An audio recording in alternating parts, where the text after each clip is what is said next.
el tema de la reina, de Iván Reyes Arzate, que ayer fue sentenciado a 10 años de prisión. Todo parece indicar que las autoridades estadounidenses lograron un acuerdo para que Reyes Arzate, quien confesó haber trabajado como parte del crimen organizado mientras era el enlace de la DEA en la superpolicía o de la superpolicía de Felipe Calderón, declare en el caso de Genaro García Luna. Y un segundo tema que va a dejar la víbora chillando. Un senador que todo parece indicar buscaba ser gobernador de Durango por Morena, un senador de la República que estaría ligado al crimen organizado. Saludo con mucho gusto a quien sabe de estos temas, es Óscar Valderas, periodista especializado en crimen organizado. Gracias, Óscar, por la confianza. ¿Cómo estás? Muy buenas tardes. Querido Vicente, muy buenas tardes. Qué gusto saludarte. Gracias por la invitación. ¿Cómo ves el caso de Iván Reyes Arzate? ¿Será que es el jaque o jaque mate para Genaro García Luna y tal vez abrir el camino para llegar a Felipe Calderón? Mira, Vicente, definitivamente lo que acaba de conseguir el gobierno de Estados Unidos, el testimonio de Iván Reyes Arzate, la reina, no es cosa menor. Al gobierno de Estados Unidos le gusta mucho tratar con la gente que tiene información importante. Solamente hace tratos con gente que tiene datos que pueden ayudarles a cerrarles expedientes muy difíciles o de alto calado. Y el testimonio que podría dar Reyes Arzate después de esta aceptación de culpabilidad y de aceptar ser testigo protegido por parte del gobierno de Estados Unidos, definitivamente son muy malas noticias para Genaro García Luna. No hay que olvidar que el exsecretario de la Seguridad Pública en tiempos de Felipe Calderón y arquitecto de la guerra contra el narco ha mantenido su inocencia pese a que el expediente tiene cerca de 1,000 fojas, hay datos duros muy importantes.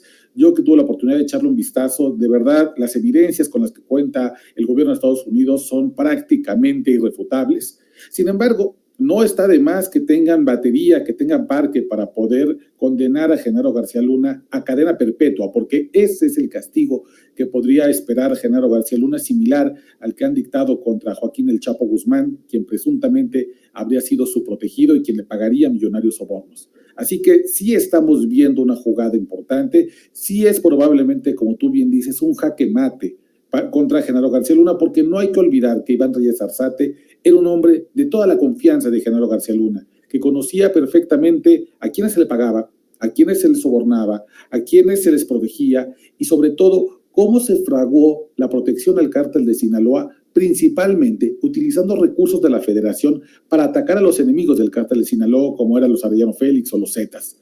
Así que estamos viendo justo, yo creo, uno de los testimonios más importantes que va a utilizar la DEA contra Genaro García Luna y, como tú bien dices, allana el camino a que la responsabilidad política recaiga sobre el expresidente Felipe Calderón. Porque si es jaque mate a Genaro García Luna, ya no hay más. El que sigue es Calderón, ¿no?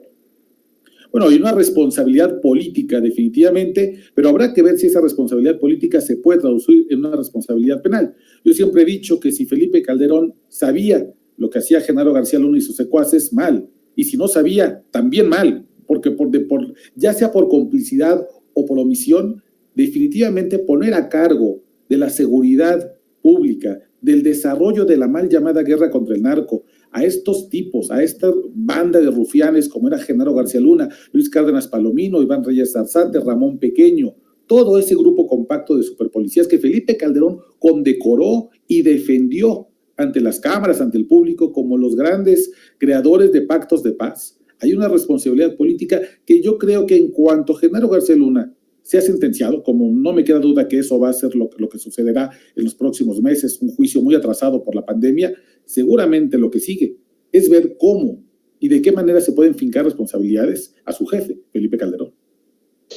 Óscar, estaba viendo un expediente al que dices tuviste acceso de la Secretaría de la Defensa Nacional y se me pararon los pelos, se me pusieron los pelos de punta porque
que involucraría a un senador de la República,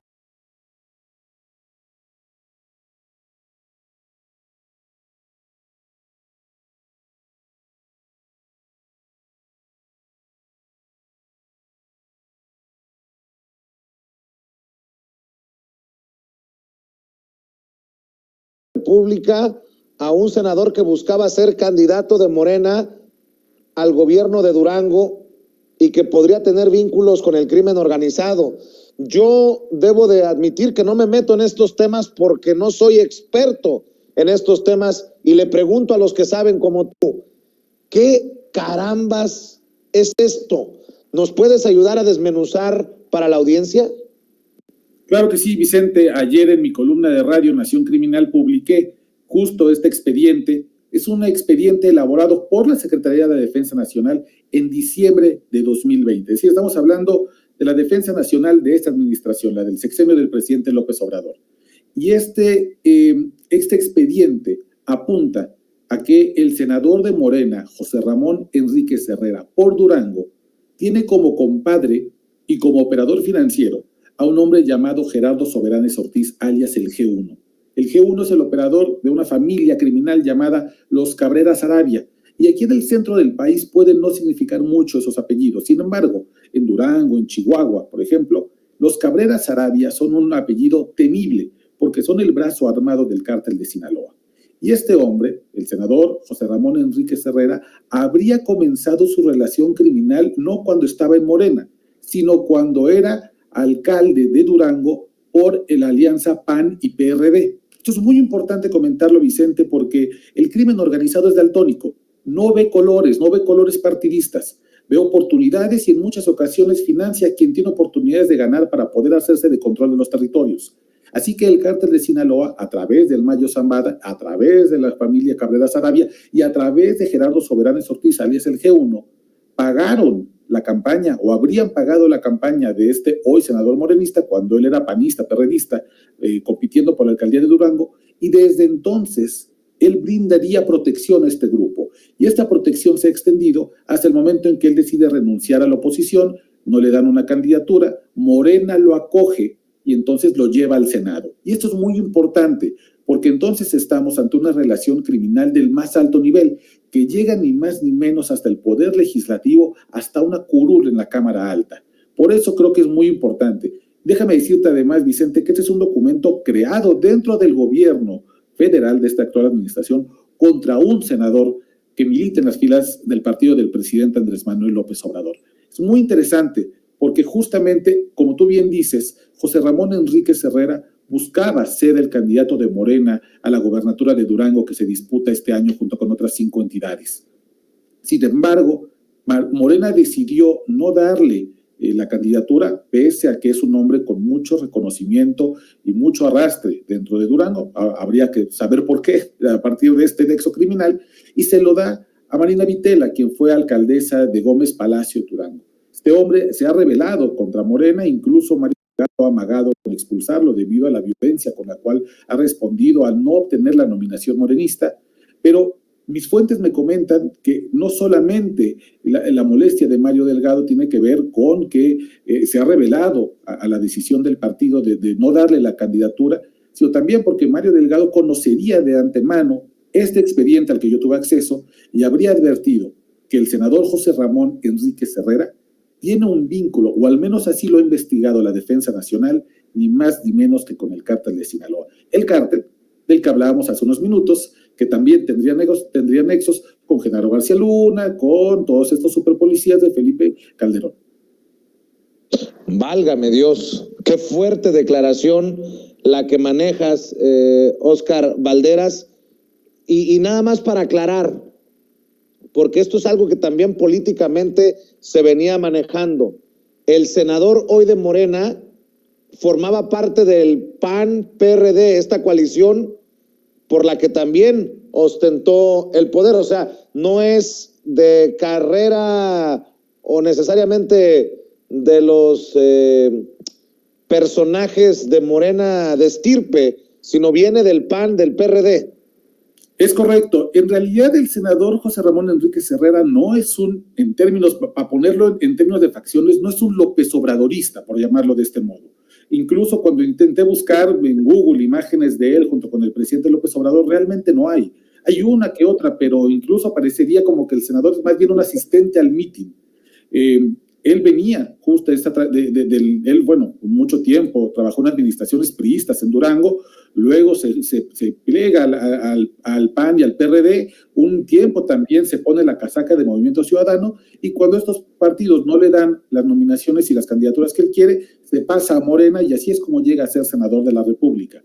Es importante decirlo justamente porque no solamente te refleja que se trata de una persona que ha saltado de partido en partido de acuerdo a sus intereses políticos, sino que el crimen organizado, y esto es muy importante, no apuesta necesariamente por partidos, apuesta por personas que pueden ir atravesando distintos partidos en una especie de pragmatismo electoral para que lleguen a donde lleguen. El crimen organizado va a votar y va a hacer sus inversiones económicas y políticas por el candidato que le parezca que tiene más oportunidades de ganar. El senador José Ramón Enríquez Herrera sí es una fuerza importante política en Durango, tanto que aspiró a ser el candidato de Morena en Durango, pero habría que preguntarse, ¿por qué tiene esa fuerza? ¿Con qué pactos criminales llegó esa fuerza política? ¿Quiénes han financiado este ascenso vertiginoso del senador, quien pasó de alcalde a senador de la República? Y sobre todo, querido Vicente, explicar también qué otras autoridades están siendo investigadas. En este expediente que yo pongo, insisto, elaborado por la Sedena, no solamente colocan al senador Enríquez Herrera como alguien que tiene un vínculo con el cártel de Sinaloa, también apuntan a la fiscal general de Durango, quien hoy trabaja en la administración del gobernador Rosa Saizpuro, de extracción panista. Así que vemos que en realidad hay para todo, está repartido, porque el crimen organizado trabaja con quien se deje, lamentablemente. Óscar Balderas, ¿en dónde podemos leer, en dónde podemos ver, en dónde podemos escuchar tu trabajo, por favor? Muchas gracias, Vicente. En Twitter, ahí está el hilo colocado, que sale justo de mi columna Nación Criminal. En mi cuenta de Twitter es @OscarBalmen, y también está en MX, el texto se llama Ellos son los Cabrera Sarabia, la familia criminal ligada a un senador de Morena y al cártel de Sinaloa. Válgame, pues ahí estamos al pendiente de tu trabajo. Óscar Balderas, te mando un abrazo, muchas gracias por la confianza. Te lo agradezco mucho, querido Vicente, saludos al auditorio, que tengan muy buena tarde. Buena tarde. Y bueno, antes de irnos a la pausa comercial,